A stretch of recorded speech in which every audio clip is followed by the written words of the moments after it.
بسم اللہ الرحمن الرحیم نحمدہ ونصلی علی رسولہ الکریم اعوذ باللہ من الشیطان الرجیم بسم اللہ الرحمن الرحیم اما بعد السلام علیکم ورحمۃ اللہ وبرکاتہ۔ سامعین اکرام، پچھلے ایپیسوڈ میں آپ کی خدمت میں حضور اقدس صلی اللہ علیہ وسلم کی معراج کے سفر کا واقعہ پیش کیا گیا۔ اب نبی کریم صلی اللہ علیہ وسلم کی مدنی زندگی کے آغاز سے قبل پیش آنے والے حالات اور مدینہ میں اسلام کی روشنی اور بنیاد و ہجرت مدینہ کے بارے میں مختصر جائزہ لینا مناسب سمجھتا ہوں۔ چونکہ طائف کے سفر میں حضور صلی اللہ علیہ وسلم کو بے پناہ تکلیفوں کا سامنا کرنا پڑا تھا، اس لیے آپ صلی اللہ علیہ وسلم نے مکہ کے باہر قرب جوار کے قبائل میں حضرت ابوبکر صدیق رضی اللہ تعالیٰ عنہ اور حضرت علی رضی اللہ تعالیٰ عنہ کے ساتھ جا کر تبلیغ کا کام شروع کیا۔ اگرچہ مکہ کے باہر کے قبائل میں تبلیغ کے کام میں زیادہ کامیابی حاصل نہیں ہوئی تھی، لیکن آپ صلی اللہ علیہ وسلم کی شہرت دور دور تک پھیل چکی تھی۔ یثرب یعنی مدینہ میں لوگوں نے آپ صلی اللہ علیہ وسلم کے بارے میں سن رکھا تھا اور اب آپ صلی اللہ علیہ وسلم سے ملاقات کے لیے کوشاں تھے۔ یثرب کے یہودیوں نے اعلان کر دیا تھا کہ ان کے صحیفوں کے مطابق وہ وقت آ چکا تھا کہ عرب میں اللہ کے نبی کا ظہور ہو چکا ہے اور اس نبی کے ذریعے اصلاح امن، ترقی اور خوشحالی کے دور کا آغاز ہونے والا ہے۔ یثرب کے لوگ دو قبیلوں اوس اور خزرج میں بٹے ہوئے تھے۔ حالانکہ یہ ایک ہی آبا و اجداد اور خاندان و نسل سے تھے، لیکن ان کے درمیان مسلسل کشیدگی چلی آ رہی تھی۔ سن 617 عیسوی میں دونوں قبیلوں کے درمیان جنگ بھی ہو چکی تھی۔ یہ جنگ بعاث کے نام سے مشہور تھی۔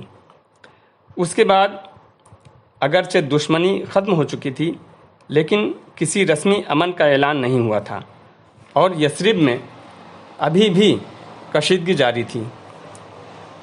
اس صورت میں یثرب کے لوگوں میں یہ احساس عام ہو گیا کہ اگر وہ کسی غیر جانبدار صاحب اختیار شخص کو اپنے درمیان لائیں تو یہ شہر کے مفاز میں ہوگا۔ جب ان لوگوں کو رسول اللہ صلی اللہ علیہ وسلم کی بعثت کا علم ہوا تو انہوں نے محسوس کیا کہ کاش نبی کریم صلی اللہ علیہ وسلم کو یثرب آنے پر آمادہ کر لیا جائے تو یثرب کے لیے امن اور خوشحالی کی ایک نئے دور کا آغاز ہو جائے گا۔ سن 619 عیسوی میں یثرب کے 6 آدمیوں نے مکہ کا دورہ کیا۔ حضور صلی اللہ علیہ وسلم سے ان لوگوں نے ملاقات کی۔ آپ صلی اللہ علیہ وسلم نے انہیں اسلام کی دعوت دی اور پھر ان لوگوں نے اسلام قبول کر لیا۔ سن 621 عیسوی میں یثرب سے کچھ اور لوگ آئے جنہوں نے عقبہ کے مقام پر حضور صلی اللہ علیہ وسلم سے ملاقات کی اور اسلام قبول کیا۔ ان سبھی لوگوں نے خواہش ظاہر کی کہ ان کے ساتھ یثرب جانے کے لیے کوئی عالم مقرر کر دیا جائے جو یثرب کے لوگوں کو اسلام سکھائے اور دین کی تبلیغ کرے۔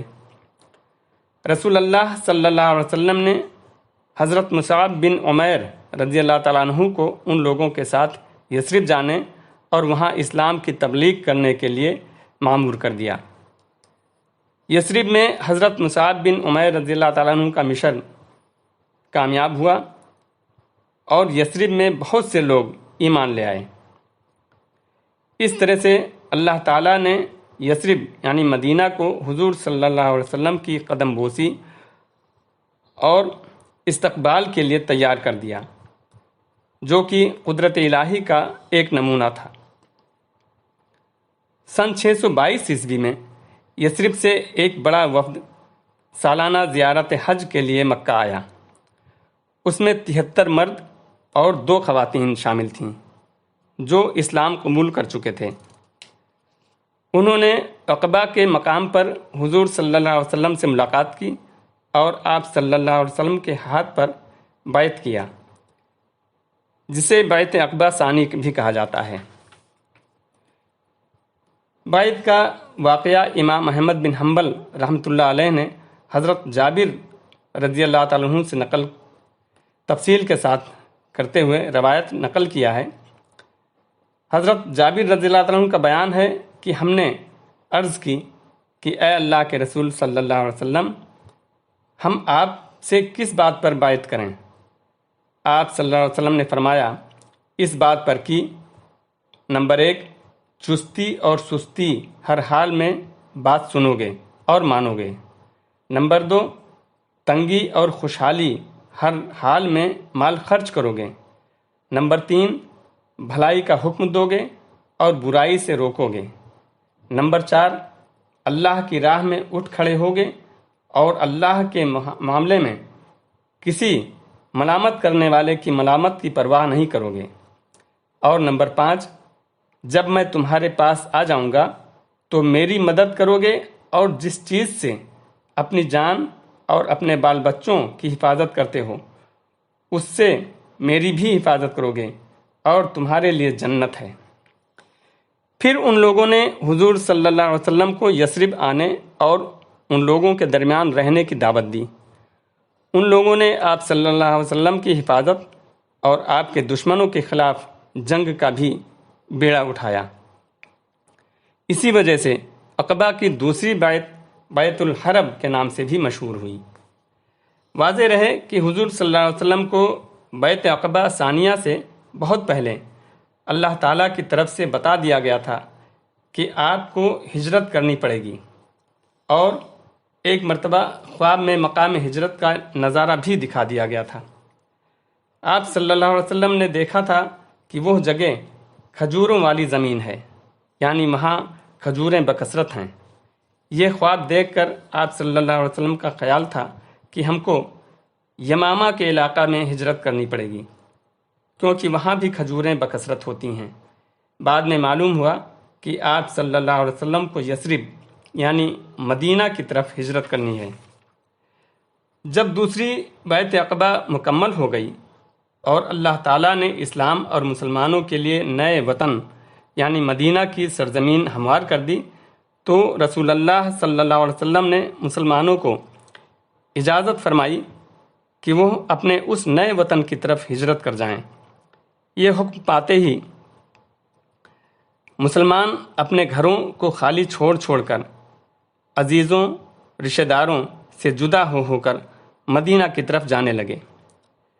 قریش کے لوگوں اور مشرکین مکہ کو یہ بھی گوارا نہ ہوا اور وہ ہجرت کرنے والوں کی راہ میں رکاوٹیں پیدا کرنے لگے۔ غرض اس قسم کی رکاوٹوں کے باوجود ایک دو کر کے بہت سے مسلمان ہجرت کر کے مدینہ پہنچنے لگے۔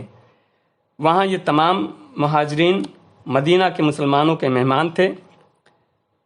مکہ سے آئے ہوئے ان مہمانوں کا نام مہاجرین اور مدینہ کے باشندوں یعنی میزبانوں کا نام انصار مشہور ہوا۔ سن 14 نبوی یعنی سن 622 عیسوی کا سال تھا۔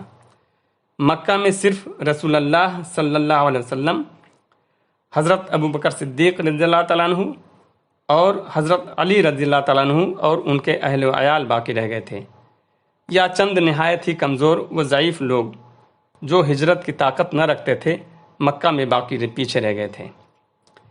حضور صلی اللہ علیہ وسلم نے ابھی تک ہجرت کا ارادہ نہیں فرمایا تھا، کیونکہ آپ صلی اللہ علیہ وسلم وحی الہی یعنی اللہ تعالیٰ کے حکم اور اجازت کے منتظر تھے۔